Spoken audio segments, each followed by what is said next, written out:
આજે શ્રીજીની જે આગમન યાત્રા નીકળેલી હતી એમાં વરસાદી વાતાવરણ હતો એટલે ડીજે અને ગણપતિની મૂર્તિ વચ્ચેનું ડિસ્ટન્સ વધી જતા ડીજે જે છે એની હાઈટ વધારે હોય, વાયર નડતા હોય એટલે આગળ લઈ જવા માટે એને સૂચન કરતા એની પાછળના ટોળાએ હોહાદિકારો અવાજ કરી મૂકતા.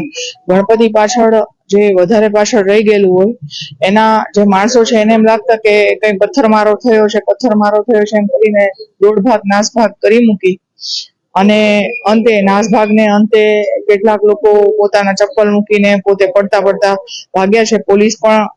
પોલીસ હાજર હતી. ગોરબા પીઆઈ જવાહરનગર પીઆઈ અને એમના માણસો પણ હાજર હતા. બંદોબસ્ત ચુસ્ત હતો. તે બનાવ બનેલો નહીં પણ ખોટી અફવા ઉડાડી હોહા દેકારા કરેલ છે એવું હાલ જાણવા મળેલ છે.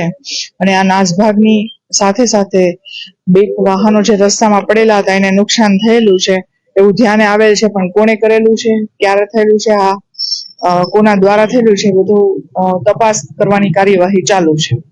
એની અટકાયત કે એવું કંઈ કરવામાં આવી છે? પછી પૂછપરછ કે અટકાયત માટે લઈ જવામાં આવે પોલીસ સ્ટેશન? ના, હાલ પૂછપરછ કે અટકાયત કરવામાં આવી નથી, પણ જે નાસભાગ કરતા હોય, ખોટા અવાજો કરી અને ઉશ્કેરણી કરતા હોય એ લોકોને પોલીસ દ્વારા રંગે હાથો લઈ જવામાં આવ્યા છે અને એની પૂછપરછ કરી એ ખરેખર કોને ઉશ્કેરતા હતા અથવા તો એ ડીજે ને ખસેડવા માટે પ્રયત્ન કરતા હતા એ બધું તપાસનો વિષય છે. તપાસ કરી અને આગળ દુઃસાહસનો આ પ્રશ્ન જ ન હતો, માત્ર ને માત્ર મિસઅન્ડરસ્ટેન્ડિંગ જેવો પ્રશ્ન હતો. માથાના ભાગમાં પણ ઈજા પહોંચી છે. એવું હાલ સુધી કોઈ ધ્યાન આવેલું નથી.